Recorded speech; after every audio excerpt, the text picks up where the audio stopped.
आज तो बच्चों के एग्जाम शुरू हो रहे हैं।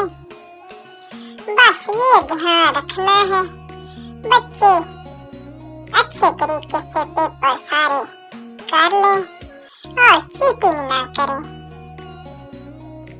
जो बच्चे चीटिंग करते हैं अगर पकड़े जाएं तो अलग से शर्मिंदगी, और अगर ना पकड़े जाएं तो उन्हें वो कभी भी कामयाबी नहीं मिलती जो असल में उन्हें मिलनी चाहिए। हेलो दोस्तों, क्या हाल चाल है? ठीक है, मैं भी ठीक हूँ। हाँ, तो जब हम छोटे थे ना तो हमारे टीचर्स हमें कहते थे कि बार बार एक चीज को पढ़ो, इतनी बार पढ़ो कि वो तुम्हें ज़हन नशीन हो जाए और तुम भूलो ना। तो बड़े रट्टे लगा लगा के हमने याद कर लेने, लेकिन एक तो नकल मारना, चीटिंग करना, दूसरा रट्टेबाजी वाला काम ठीक नहीं है।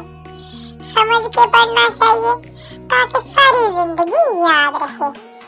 तो बच्चों, पेपरों की तैयारी करनी है, स्कूल जाना है और जो भी याद करना है उसे समझ कर याद करें ताकि सारी जिंदगी वो आपको भूले ना।